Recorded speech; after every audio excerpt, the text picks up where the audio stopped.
Ya, bukan kali pertama ya Indah dan Betul. juga Good People penipuan dengan kedok dukun penggandaan uang banyak berulang, jadi jangan mudah percaya juga Indah. Iya, ini diantaranya faktor penyebab praktik ini nih Dam, masih meredah. Kenapa? Karena mulai faktor pendidikan, pengawasan, hingga kejahatannya yang kerap tidak tinggalkan jejak. Ya, berikut di antara kasus dukun penggandaan uang yang pernah menghebohkan. Sebagian Good People mungkin masih ingat dengan penampilan pun aksinya. Pemilik sekaligus guru besar Padepokan Dimas Kanjeng di Sumber Cengkelek, Probolinggo, yang juga mengaku punya ilmu mendatangkan uang secara gaib.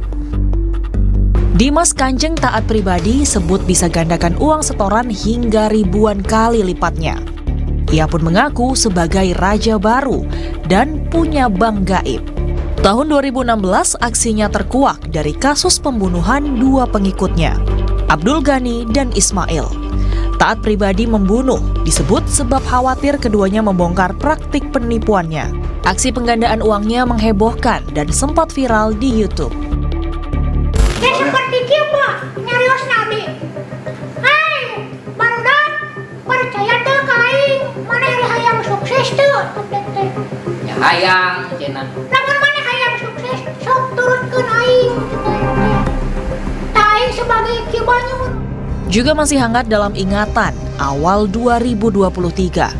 Warga kembali dihebohkan kasus pembunuhan terhadap 9 orang oleh Wawon Erawan alias Aki, Duloh, dan komplotannya.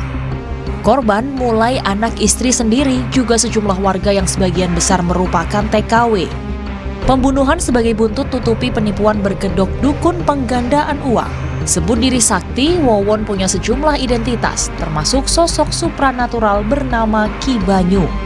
Wawon, pria 65 tahun asal Cianjur, Jawa Barat, dan CS-nya sudah lancarkan aksi selama bertahun-tahun.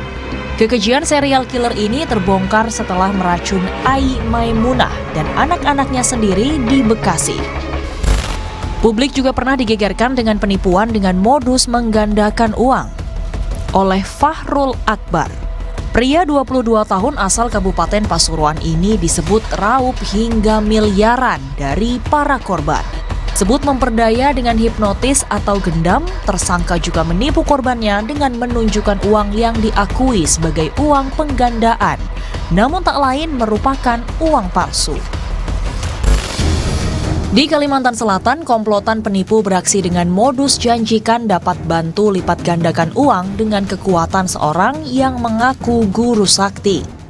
Alih-alih uang yang disetor jadi lebih banyak, kejadiannya justru uang yang disimpan dalam buntelan kain kafan dibawa lari.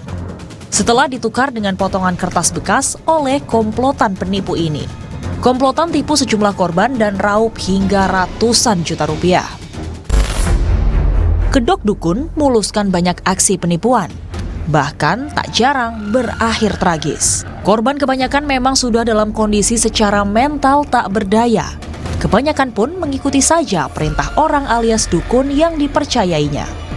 Ditambah pada banyak kasus korban ke dukun tanpa memberitahu siapa-siapa termasuk keluarga.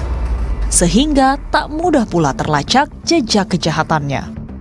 Faktanya memang masih banyak warga percaya perdukunan dari berbagai kalangan.